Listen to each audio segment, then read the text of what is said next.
Hello, my name is Andrea, and this is my Module 3 Skills blog post. After doing my leadership questionnaire, I was strongest in interpersonal, seconded by administrative, and then lastly conceptual, and scored very high on the leadership questionnaire. That being said, I just accepted a leadership position in June of a clinical nurse educator. At my facility, we have a horizontal structured organizational chart. So basically, you have your staff nurse, you have your clinical unit leaders, educators, shift supervisors, whichever you call them, and then nurse managers, and then director, senior directors, and then they report to the CNO. My department is CSSO, which is Central Staffing and Scheduling Office. We have about 400 employees. I report directly to my nurse manager. I partner with another educator, so we collectively have 400, and then she reports to our director, who has the Winston and the Charlotte market, and my director has about 700 employees, so a very large department. Throughout our facility, it's structured the same way. Typically, your directors have more than one unit. Of course, your nurse manager just has one unit, and from there. So, how would I function as a manager? Considering the leadership skills in Chapter 7, controlling, coordinating, directing, management, organizing, planning, and staffing. Staffing, I think I could excel at because that's what we do, and I was a float nurse for a very long time prior to this.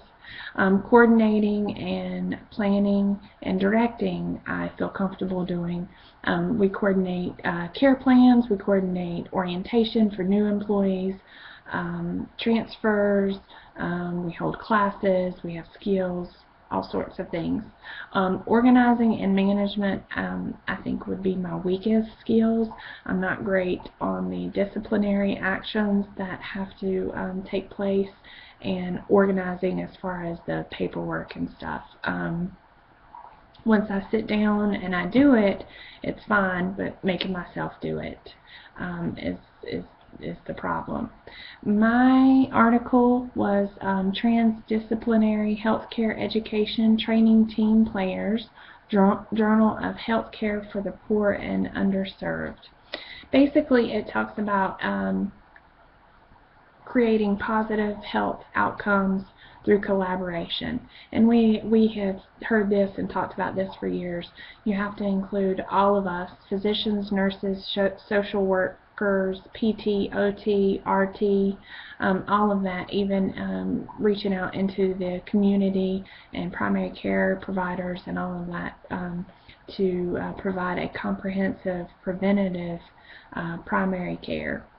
So in our facility, we have went through different care team models. This is our professional nursing. It's the Duffy model. And the care team models, at Novant, they let the units choose what they wanted. So like on a med-surg unit, you might see an RN, an LPN, and a CNA. In a care team model, you might see 2 RNs and 2 CNAs in a model.